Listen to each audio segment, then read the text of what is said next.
And now to our interview segment. My guest, Senior Advocate of Nigeria, Muiz Banire, is the National Legal Advisor of the ruling APC. He has published more than 23 legal articles in local and international journals on a variety of issues and areas of law. One of his articles paved the way for the restructuring of the registration process in the Lagos State Lands Registry and the reordering of the state certificates of occupancy. In this interview, he talks about concerted efforts in the war against graft and the need to develop new legislations and strengthen existing ones. As a senior advocate of Nigeria and a senior official of the ruling party, what's your view of the administration's anti-corruption fight so far? Well, so far so good, but a lot still needs to be done. Certainly what we are substantially doing, in my own view now, is loot recovery. We need to go beyond that into the arrest of the situation, the drift itself, by going holistically. For example, it's not a place, for example, to start the campaign from the primary, secondary schools on the values, virtues, and the don'ts in terms of corruption to our children, also taking some other proactive measures in terms of not even allowing or tempting people to even be corrupt, because at times we leave so much loophole in the system that people capitalize on it. And I believe that this is the way to go rather than just concentrating. For me, what we are doing now is just maybe about 25% of the fight against corruption. There are still a whole lot of other areas that needs to be addressed for us to be able to tame it. For example, the TSA that they introduced, for example, is one of the so many. There are some other activities that we need to, for example, some of the laws need to be reviewed, some need to be aligned, and of course, even the processes leading to the trial of these people too must be reviewed. So this, I believe, must be an effort that must be put in place equally in addition to what's been done basically now. As the National Legal Advisor of the party, have you hinted the party on some of these views that you have? Well, so far so good. I've hinted the relevant agencies and the body responsible for fashioning out the framework. I mentioned it to them. But beyond that, like I said, we all owe this duty to ourselves to, in one form or the other, to also do whatever we can do to tame this monster. Like the president rightly said, that if we do not tame it, it will kill all of us. And we don't want to die as a result of corruption. We all have to brace up. So for me, for example, as a person, myself in conjunction with other like minds that believe that things must change,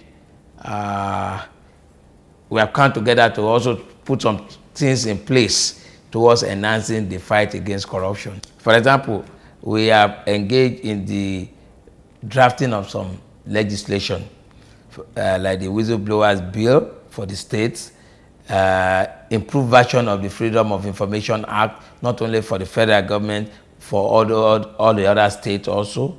So, and again, we are also having very shortly a major colloquium on the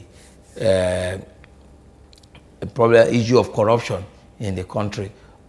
Sensitization, like I said to you a few minutes ago, we are still working at those modalities under our own umbrella, that is the United Action for Change, towards ensuring that we also carry out advocacy at the secondary school level at the BRS minimum, so that we let these people know. In fact, there is a particular game developed by one of our youth in this group, which is on leadership, which also partially also dealt with the issue of corruption. So these are some of the contributions that we are making towards ensuring that we arrest the tendency in this our clan.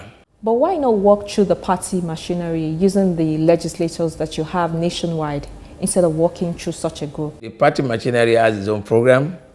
There are a lot of other committees or other government bodies working on the same thing, and it can never be enough if all of us, even as individual or group, are working in respect of corruption, because we know it's a major problem we have right now. So not one party, not only the party platform, can deal with the situation. No, even these various bodies already set up. Everybody, individual contribution, group contribution, and of course, at times we need a neutral platform that is completely apolitical to even drive out the point, because quite naturally and unexpectedly, in a political setting, you must see some Judas in the system people will not want the thing to move or to work. So you have to look for another platform that is objective in nature and neutral that can drive the process to conclusion. So what machinery have you put in place to get these bills passed into law? Well, what we have been doing so far, for example, we have presented it to the Lagos State House of Assembly already. We are presenting it shortly to Ogun, Oyo, and Osun State as for their own assembly too. Then from there we move to Ekiti and Ondo.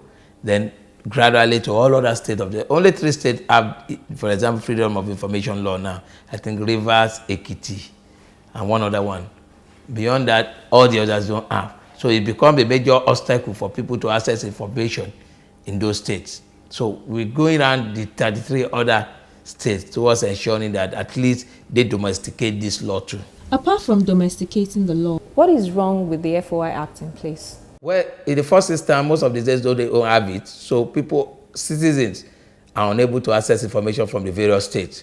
The excuse is usually that, look, the freedom of information right is exclusive to the federal government. So when you need an information in respect of anything, in respect of the state, they naturally will decline you to say that we are under no obligation to give you the information. That is why they must have in the first instance, if truly they believe that we must eliminate corruption in our society. Secondly, is the fact that there are still some few challenges here and there in the current one, even being operated at the federal level, that is the current freedom. At the UAC level, what we have done was to look at the entire gamut of the present freedom of information, review it critically, and come up with an improved version. For example, under the new one that we are taking around the entire state and even submitting to the National Assembly, you do not need to directly go to the court where there could be a lot of delays in the process. We have, for example, created the Office of Complaints Commissioner, which after a decline by any agency or government, you can move to the Complaint Commissioner, who must act within 14 days maximum to get you that information. And if failing which, he himself now can now institute the matter or bring the complaint before a tribunal constituting of the representative of NUJ, MBA, the magistracy, the civil rights, representative of the anti-corruption body. These are the people now that, of course, we now hear the complaint summarily, so that at the end of the day, at that level, we believe that something must have been resolved, or we must have gotten a result at that level rather than inundating the court further, which are already overshadowed with so many challenges. So the whistleblower in corruption cases, how do you protect his life through a bill such as this? For example, now, you can't just sack the man. Okay. Because that's one, or deprive him of his own benefits, or deprive him of promotion, which usually the other thing, or arbitrarily remove him from wherever he is. For example, let's say he's in the Academy General's office and he has given an information which eventually you discover that he gave out the information in respect of the matter, and you now decide to post him maybe out of that place to another place. Of course, there is a redress for it in the whistleblower's bill. Because what we are doing is deepening the mantra of change. Overall, we believe that we are all going to be beneficiary of the system if it works. Your colleagues, lawyers, have been getting a lot of flack from this administration. Some of them have even said on this program that they feel that they're becoming endangered species. What do you make of this? Very true. We are becoming endangered truly, but the truth of the matter, if we must admit, is that we are the cause of our own misfortune. We cannot, in all honesty, distance ourselves from what we are going through now. For me, we need a rebate in our profession. We must be realistic. We must start improving our conduct generally. And just before we go, the bar and the bench in Kogi State have held a valedictory court session in honor of the late Minister of State for Labour and Employment, Mr. James Ocholi. We have details in this report.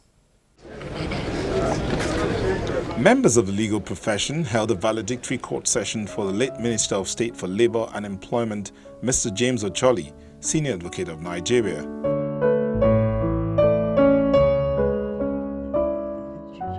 A special court session was held at the State High Court in Lokoja, the capital of Kogi State, the home state of the late minister in north-central Nigeria. Governor and other top government officials joined family members, relatives and friends and the legal community to pay their respect to the late minister who passed on in a ghastly motor accident on the Kaduna-Abuja Expressway.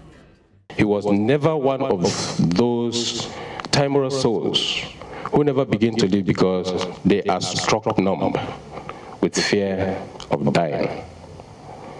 James grabbed life by the jugular and squeezed his due from its clenched fist. Extinguished at such a relatively young age, the outpouring of grief across the length and breadth of Nigeria tells us he collected every debt owed to him by life and mortality. That life, the quintessential lawyer he was, he covered the field. He was a completely detribalized Nigerian. He had a dream for his state, which he was not able to fulfill. He will continue to be remembered for the good deeds. He also lived a pious and trustworthy life. He was true to himself and his creator. His humility was unequal. Our solace lies in the fact that it is not how long a person has lived on earth, but the legacy he has left behind. The pensive mood reflects just how much the late senior advocate will be missed as words pour in his memory. We are proud of you, Ochos. You are our joy and pride. When it comes to professionalism, he is tenacious. If he picks a point, he will not let that point go. After the special court session, the Chief Judge, Honorable Justice Nasir Ajana, released the body of the late James Ocholi to his family for burial. A senior advocate has since been buried in his village.